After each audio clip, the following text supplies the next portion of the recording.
Prime Minister Stuart pledges to fight minority groups who try to use their money power to control the electorate. That's our top story in our Barbados Today morning news update for Wednesday, December the 20th. I'm Emmanuel Joseph. Thanks for joining us. Prime Minister Stuart has promised to fight against minority groups in the island who are bent on using their financial power to control the political decision-making process. He was agreeing with similar concerns expressed in the House of Assembly yesterday by opposition MP for St. George North, Glenn Clark. We fought for universal adult suffrage. We got it. We've enjoyed it. But that is not a battle that is permanently won. If we don't try to preserve it, we will lose it, because there are always people who feel that they should have control over the decision-making process. That the people out there in our villages, in the Ivy and the Bayline and in Cat's Castle and elsewhere, don't have enough sense to know what they want, and therefore that some special group of people, invariably a group that has money and influence, should come and impose their will on the previously expressed will of people in our villages and influence the decision-making process for their benefit. The Barbados Labour Party, meanwhile, is accusing the government of dropping the ball on a lucrative boost for sports and tourism by missing an opportunity to host the International Cricket Council Women's World T20 Cup final at Kensington Oval next year. BLP leader Mia Motley is contending that government failed to back the Barbados Cricket Association in its bid to secure the tournament's biggest game, and in turn will cost the Treasury millions of dollars in potential tourism and other revenue.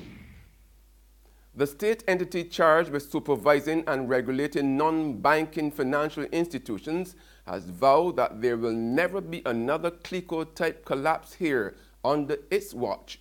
Chairman of the Financial Services Commission, Sir Frank Allen, made this bold assertion during a hurriedly arranged press conference yesterday afternoon, at which he sought to discredit the lead story published in Barbados Today that quoted a new report by the International Monetary Fund, which painted a frightening picture of the impact the failure or near failure of Sagicor could have on Barbados and the Caribbean.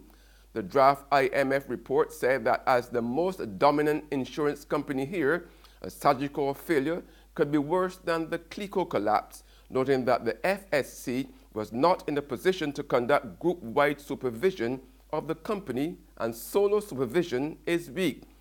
But a highly emotional Sir Frank told reporters at Accra Beach Hotel in Rockley, Christchurch, that the days of the CLICO-type collapses were over because the regulatory body functions on a strong, proactive basis. As long as the Financial Services Commission has staff and leadership at the senior level, which it has now, and a board of commissioners which is as qualified, I think it's the most qualified board I've worked with, Barbados will be secure. There will be no more collapse of entities in Barbados. There's regional and international news after this short break. Be careful not to become distracted when laden down with bags, as this makes you an easy target. Ensure that your handbags or wallet is secure and keep your mobile phone out of sight. Resist the urge to broadcast that you are not going to be home. When the festivities are over, recycle your garbage and don't leave boxes in plain sight, for burglars will be on the lookout for top-of-the-range equipment worth breaking in for. Call 417-7233. G4S, securing your world. Welcome back with news from the region now. Trinidad and Tobago's opposition MP Dr. Rudal Monilal says he is reviewing his own personal security after what he perceives to be a threat that was levied against him by the Prime Minister Dr. Keith Rowley. It is just another chapter in the ongoing verbal feud between the two MPs. We will be reassessing the security arrangements around myself and my family. Opposition MP and former Housing Minister Dr. Rudal Munilal speaking with TV6 News after he held a news conference at his constituency office in Debe as he responded to comments made by Prime Minister Dr. Keith Rowley after a tour of the Red House on Monday about comments made by Dr. Munilal in the Parliament on Friday. I'm wearing. We the farmers of Tobago and Texas, we call them pickers, right? And I'm hoping that I'll meet Dr. Munilal today, but I haven't met him so far. But my lawyers are looking at that ridiculous behavior of a member of Parliament. I would like to ask him to muzzle himself quickly, to control himself, to muzzle himself, to reflect on the office he temporarily holds. During his news conference, Dr. Munilal described the Prime Minister's remarks as vulgar. Now, I do not fear Rowley. I've been bitten by dogs before. And on the international scene, the U.S. envoy to the UN says that the missile fired towards Saudi Arabia bears all the hallmarks of previous attacks using Iranian-provided weapons. We pick up the story in this Euronews report.